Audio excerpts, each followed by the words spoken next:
Welcome to my YouTube channel all about pharma. In today's video we are going to see about epilepsy. हमें देखना है कि epilepsy क्या है, उसके कॉजेस क्या है, सिम्टम्स क्या है एंड उसका ट्रीटमेंट क्या क्या है, उसको हम कैसे मैनेज करेंगे।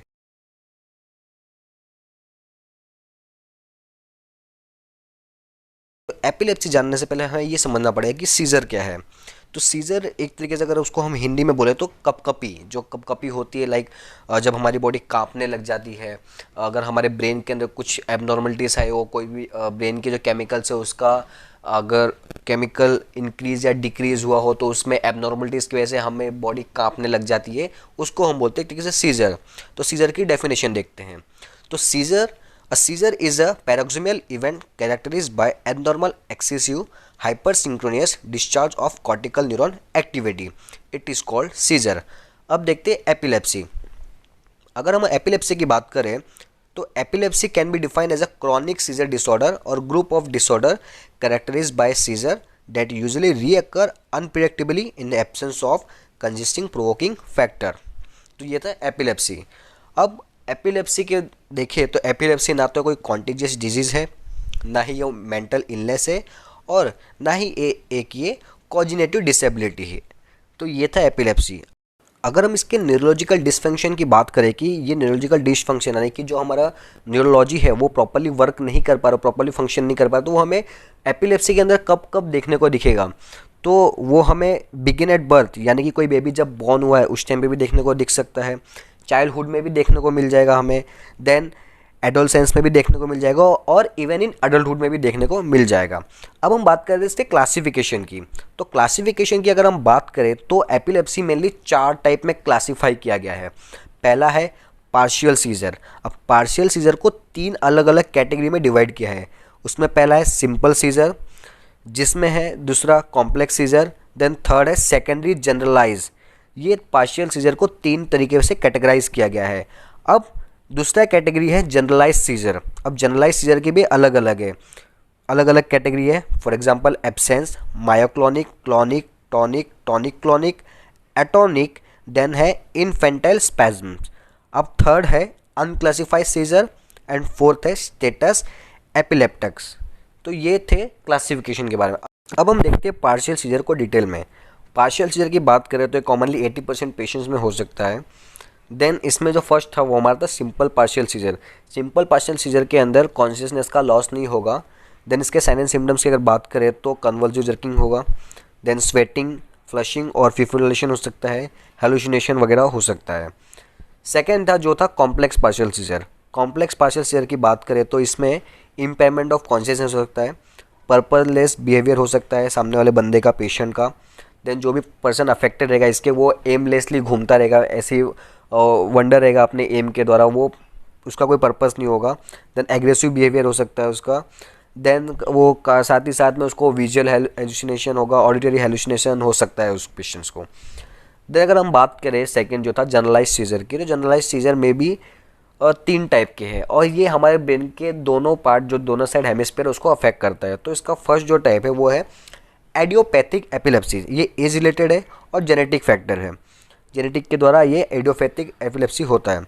सेकंड है सिम्प्टोमेटिक एपिलेप्सी। सिम्प्टोमेटिक एपिलेप्सी एक टाइप की सीएनएस डिसऑर्डर है। थर्ड है क्रिप्टोजेनिक एपिलेप्सी। क्रिप्टोजेनिक एपिलेप्सी की अगर बात करें तो इसके जो भी डिसऑर्डर है वो काफ़ी हिडन होते हैं एंड ये भी एक तरीके से एज रिलेटेड डिसऑर्डर है। जनरलाइज सीजर में हमने देखे थे उसमें थे absence seizure, myoclonic, clonic, tonic. तो ये सब थे जनरलाइज सीजर के अंदर। मायोक्लोनिक में क्या हुआ कि इसमें सडनली हमें जर्किंग हो जाएगा, इनवॉलंटरी जर्किंग होगा फेशियल, लिम्ब या ट्रंक में। क्लोनिक की बात की जाए तो इसमें क्या होगा कि सस्टेन मसल कॉन्ट्रैक्शन होगा एंड टॉनिक की बात की जाए तो सस्टेन मसल स्टिफनिंग होगा।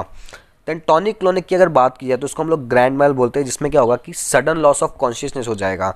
टॉनिक फेज में क्या होगा, जो पेशेंट जो होगा काफ़ी रिजिड हो जाएगा, काफ़ी मजबूर हो जाएगा और डायरेक्टली ग्राउंड पे गिर जाएगा। देन उसमें रेस्पिरेशन भी इंटरप्रेट हो सकता है प्रॉपरली, रेस्पिरेशन प्रॉपरली ऑक्सीजन या कार्बन डाइऑक्साइड नहीं ले सकते, छोड़ सकते हैं। देन बैकआउट हो जाएगा फॉर 1 मिनट। अगर क्लॉनिक फेज की बात की जाए तो इसमें क्या होगा कि काफ़ी फटाफट मसल जर्किंग होगा, मसल फ्लैसिडिटी होगी और टंग बाइटिंग होगा, इनकरेंट टंग बाइटिंग और टैकीकार्डिया हो सकता है। देन अगर बात की जाए इसके पोस्टिकल फेस की, तो इसमें क्या होगा, headache, confusion, nausea, drowsiness, disorientation, ये सब हो सकता है। Maybe last 1 hour 2 hour तक ये सब चीज़ें चले। एटोनिक की अगर बात करें तो हम लोग उसको ड्रॉप अटैक बोलते हैं, जिसके अंदर क्या होगा, जो हमारा जो पोस्चरल टोन था वो सडनली लॉस हो जाएगा और पेशेंट डायरेक्ट ग्राउंड में गिर जाएगा। मोस्टली हमने ये चिल्ड्रंस के अंदर में देखने को मिलता है। जो थर्ड था क्लासिफिकेशन ऑफ एपिलेप्सी के अंदर, वो था अनक्लासिफाइड सीजर, जिसको हम प्रॉपरली क्लासिफाइड नहीं कर सकते उस सीजर को कि पेशेंट को क्या हो रहा है, किस तरीके से हो रहा है, ये था अनक्लासिफाइड सीजर।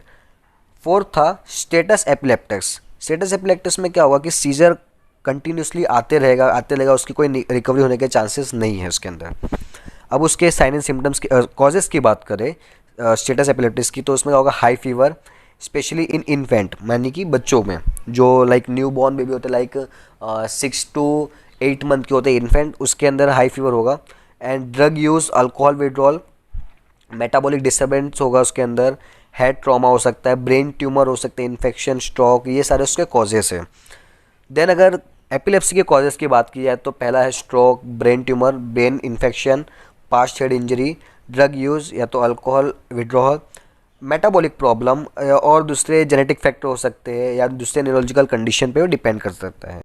अगर हम इसके पैथोफिजियोलॉजी की बात करें कि एपिलेप्सी किस तरीके से होती है, तो पैथोफिजियोलॉजी में सबसे पहले सीजर जनरेट होगा। जो ग्रे मैटर जो होते हैं हमारे कॉर्टिकल और सब कॉर्टिकल जो एरिया रीजन होता है ब्रेन का, वहाँ पे जो ग्रे मैटर होता है वहाँ से सीजर जनरेट होता है। तो सीजर जनरेट होने के कारण क्या होगा कि न्यूरॉन्स में एबनॉर्मलिटीज़ आ जाएगी। अब न्यूरॉन्स में एबनॉर्मलिटीज़ आएगी, जो हमारा नॉर्मल मेम्ब्रेन कंडक्टेंस हो रहा है पोटेशियम कैल्शियम का या सोडियम कैल्शियम का, तो उसमें क्या होगा कि वो ब्रेक डाउन हो जाएगा। ओपनिंग और क्लोजिंग जो होगा वो कैल्शियम और सोडियम का वो ब्रेक डाउन हो जाएगा, जिसकी वजह से क्या होगा, सिनेप्टिक जो करंट होगा वही इनिबिट हो जाएगा। अब सिनेप्टिक करंट इनिबिट होने की वजह से अगर वो लोकल तरीके से अगर वो एक्शन देता है तो उसकी वजह से फोकल सीजर होगा। अगर वो वाइडली एक्शन देगा तो एक जनरलाइज सीजर हो जाएगा। अब दूसरा ऑप्शन ये है सीजर होने का कारण, ये दूसरा कारण ये है कि हमारे पोटेशियम कंडक्टेंस में एबनॉर्मलिटीज़ हो, या तो वोल्टेज में डिफेक्ट हो, या तो मेम्ब्रेन एटीपीएस की डिफिशिएंसी हो, जिसकी वजह से क्या होगा कि न्यूरॉन्स मेम्ब्रेन में इंस्टेबिलिटी आ जाएगी और सीजर कॉज करेगा। थर्ड ऑप्शन ये है कि जैसे ही हमारे इनिबिटरी न्यूरोट्रांसमीटर में डेफिशिएंसी होगी, वैसे ही हमारे एक्साइटिंग न्यूरोट्रांसमीटर इंक्रीज हो जाएगी, जिसकी वजह से एबनॉर्मलिटीज आएगी और सीजर कॉज करेगा। अगर इसके हम डायग्नोसिस की बात करें तो पहला ऑप्शन है हमारे पास ईईजी, यानी कि इलेक्ट्रो इंसेफेलोग्राम, जिसकी वजह से हम ब्रेन के एक्टिविटी को, उसके एबनॉर्मलिटीज़ को हम चेक कर सकते हैं प्रॉपरली। सेकंड ऑप्शन है हमारे पास न्यूरोलॉजिकल इमेजिंग स्टडी। अब उसके अंदर हम क्या करेंगे कि लाइक थ्रू एमआरआई या तो फंक्शनल एमआरआई या तो कंप्यूटर टोमोग्राफी की हम ब्रेन की इमेजिंग से हम उसके देख सकते हैं कि प्रॉपरली किस तरीके से ब्रेन का कंडीशन क्या है, वो किस तरीके से वर्क कर रहा है, लाइक हमें कौन सा फिर उसको डोज देना चाहिए, इस कंडीशन में इतनी एबनॉर्मलिटीज़ हो रही है उसके अंदर, ये सब हम लोग उसके इमेजिंग टेक्निक से हम लोग देख सकते हैं। तो उसमें कौन कौन सी हम लोग टेक्निक यूज़ करेंगे, पहली है magnetic resonance imaging technique MRI, functional MRI, computed tomography, positron emission tomography और single photon emission computerized tomography. अब अगर हम इसके ट्रीटमेंट और मैनेजमेंट की बात करें तो सीजर के हमने जैसे कि अलग अलग कैटेगराइज किए, टाइप्स देखे, क्लासिफिकेशन देखे। तो अगर हमें सिंपल पार्शियल सीजर हो रहा है, पार्शियल सीजर में सिंपल पार्शियल सीजर है, तो हमारे पास 4 चॉइसेस रखी। पहला है कार्बामिजापाइन, दूसरा है फेनिटॉइन, तीसरा है पिरिमिडोन, फिर है लेमिट्रोजीन, फिर लोकासामाइड एंड फोर्थ ऑप्शन है हमारे पास जो है गाबापेंटीन, फिर टाइजाबीन, फिर जोनिसामाइड। ये 4 ऑप्शन है ड्रग चॉइस। अगर हमें कॉम्प्लेक्स पार्शियल सीजर हो रहा है, जो भी एक टाइप का पार्शियल सीजर का पार्ट है, तो पहला चॉइस है हमारे पास कार्बामेजेपिन और लेमोट्रिजीन। देन सेकंड चॉइस है हमारा फेनिटॉइन, थर्ड चॉइस है हमारा फेनोबार्बिटॉल, फिर ऑन कार्बाजिपिन। चॉइस जो हमारा फोर्थ है वो है वाल्पोरिक एसिड, प्रिमिडिनॉन। देन प्राइमरली जनरलाइज हुआ है तो उसमें हम लोग फर्स्ट चॉइस में वाल्पोरिक एसिड दे सकते हैं, सेकंड चॉइस है कार्बामिजिपिन, थर्ड चॉइस है फेनिटॉइन एंड फोर्थ चॉइस है फेनोबार्बिटॉल। अगर टॉनिक क्लोनिक टाइप का सीजर हुआ है तो पहला ऑप्शन जो हम लोग देंगे ड्रग चॉइस जो हमारा वो है लेमोट्रिजीन। देन उसमें थर्ड चॉइस है वो है वाल्पोरिक एसिड एंड फोर्थ चॉइस है जो है टोपिरामेट एंड टाइग्राबीन। ठीक है। अगर इसमें जो अगर हमें एब्सेंस उसमें लाइक जनरलाइज सीजर में जो एब्सेंस टाइप का सीजर अगर हमें होता है तो उसमें हम लोग लेमोट्रिजीन और इतुक्सीमाइड दे सकते हैं। सेकंड जो चॉइस है उसमें जोनिसामाइड और वाल्पोरिक एसिड। देन मायोक्लिनिक एटोनिक की बात करें, अगर ये टाइप का सीजर होता है तो उसमें हम लोग फर्स्ट चॉइस है वाल्पोरिक एसिड, सेकेंड है क्लोनाजेपाम, थर्ड है जोनिसामाइड एंड फोर्थ है फेनाबामेट। ठीक है। अब अगर हमें स्टेटस एपिलेप्टस होता है, स्टेटस एपिलेप्टस टाइप का सीजर है किसी पेशेंट को, तो उसमें हमारा फर्स्ट चॉइस ऑफ ड्रग है diazepam, second choice of drug है phenytoin and third choice of drug है फेनोबार्बिटॉल। तो ये सारे जो लाइक ट्रीटमेंट है जो अलग अलग टाइप के सीजर पे बेस हुए हैं। तो आज हमने उसके एपिलेप्सी के बारे में क्या क्या देखा, उसके डेफिनेशन देखे, सीजर को समझा, क्लासिफिकेशन देखे, उसके कॉज देखे, देन उसको डायग्नोसिस किस तरीके से करेंगे और ट्रीटमेंट देखा।